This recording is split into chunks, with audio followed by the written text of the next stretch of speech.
Master Manifester. Today we're talking about how to stop micromanaging your manifestations. Why do we feel the urge to constantly check in once we've decided we want something in our reality? It has to do with the way the brain perceives prediction programming. The brain is constantly trying to predict the future and what you will do and what will happen in order to keep you safe. We are at the basis survival systems, adaptable and changeable survival systems. So if you think of something that you want and a couple of seconds later your brain doesn't see it in reality, it will immediately drop your dopamine levels as a sort of signal of a lack of success because it perceives these lack of successes from pre-modern world. Our brain and our nervous system is not updated to emails and gas stations and, you know, bosses and, everything that can trigger our systems these days that isn't immediately life-threatening, but is perceived as life-threatening. So when you start having these ideas of something that you want, it's considered a resource, something vital for life. And it can feel vital. Like when you want that pair of shoes, whatever it is that you're wanting so desperately. You want a big house, you want that perfect job, that perfect relationship, whatever it is that you're imagining, when you see the mismatch is what triggers the discomfort. And you can recognize it as your dopamine levels dropping. It's sort of low level survival system kicking in, like a little bit of triggering of fight or flight, right? Because you're like, oh, I gotta go get this thing. I gotta do something to have it. It's suddenly this most vital thing, right?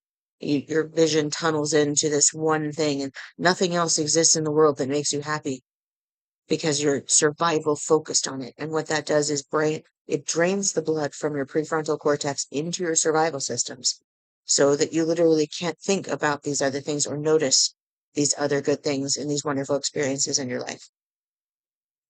And when you try to manifest something, when you're setting intentions to have a new thing, you're shifting your identity. And that's also causing triggers. And what you're going to end up with is a sort of zero state void where you have the old program on one side and the new program that you've been activating with affirmations or journaling or whatever manifestation method you've been using. And then you're kind of stuck in the middle. And this is one of the most uncomfortable things for me. I don't know if some people don't mind it that much. If you don't, you're so lucky. But I find this state even worse than the 555 intense transitional state that can be like full of purges and stuff. Like I would almost rather that than the no thing waiting desperately to either go one way or the other, right? It's really tough. But you can face the void by embracing and recognizing the discomfort for what it is. It is the transitional birth of the new you. And you're constantly changing. Your story is constantly evolving, constantly taking in new filters, new information, new identities and habits. And this is where the old realities fall away and you move into the new ones. And, micromanaging is not something to be ashamed of under any circumstances. If anything, shows a lack of, intrinsic motivation to have that thing. But as you move forward into mastering manifestation, you start finding that the goal is feeling really good about the desire itself, about knowing that you can have this thing, that it is available in your reality, that it can be visceral for you, it can be active at any time, whenever it's ready to come through naturally into your story. And it helps you to relax and let that old energy clear out because you can recognize it as, say, if you're getting thoughts of, oh, I can't have that much money. I've never had that much money in my life. I've never been able to manage that much money.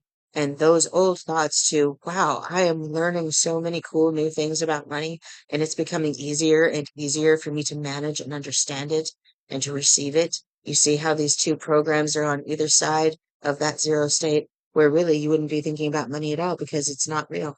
It's an illusion of the system. It's a very effective illusion, but it is still just an illusion.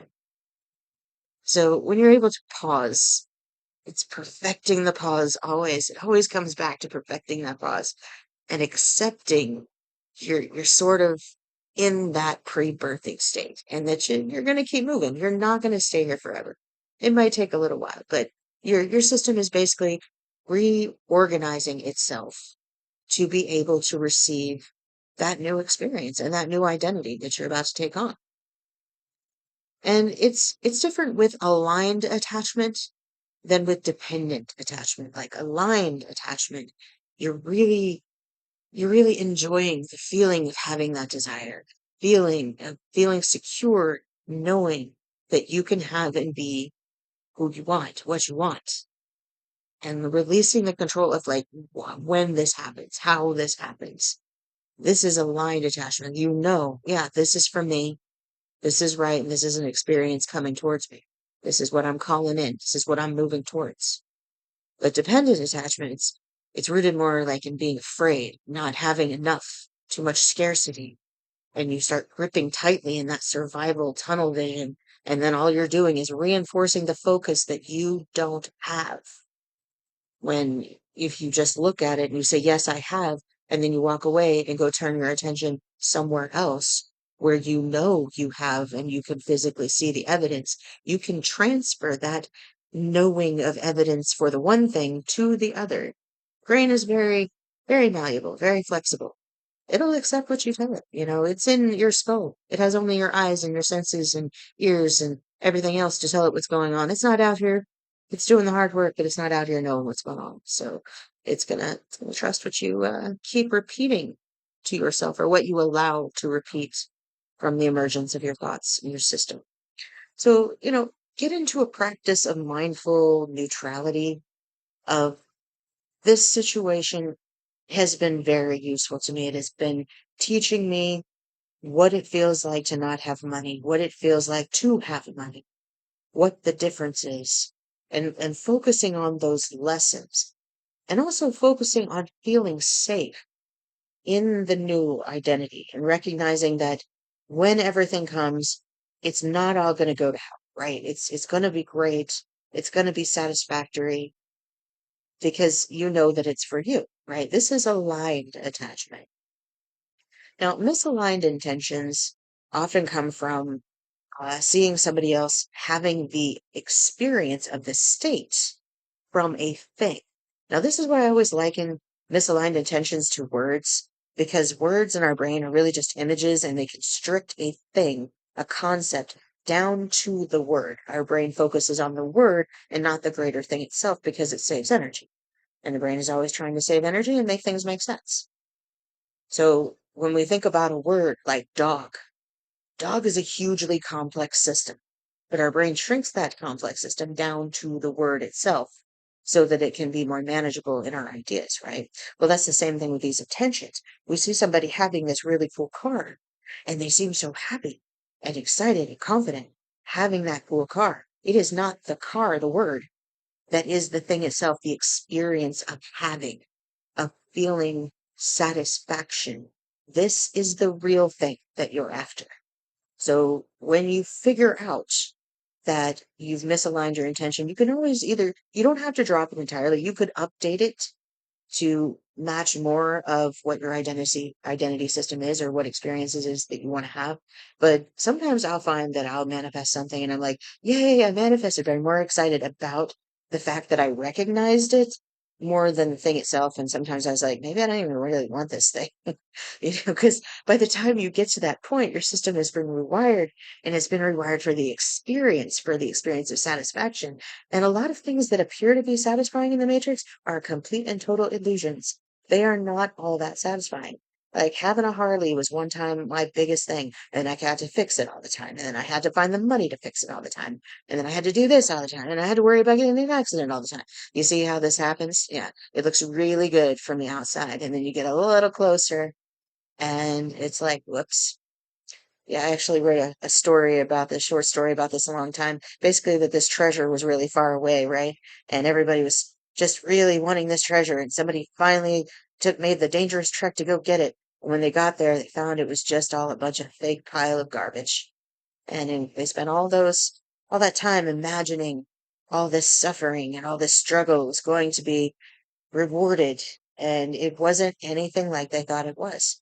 And that's just kind of how reality is. I mean, you get a little closer and it changes when the situation collapses into an actual physical reality. The fantasy is a different experience. It's lucid, it's flexible. But here there are always struggles and problems, and it's really a matter of perspective, not a matter of getting rid of the struggles or problems. It's a matter of how you perceive them is how you're going to experience things. So I hope this has helped you to understand a little bit more about what causes micromanaging and manifestation and how to perfect the pause and overcome that constant I must have scarcity mindset. Thank you for listening. Please like, subscribe, and sign up for the Method News newsletter in the description below.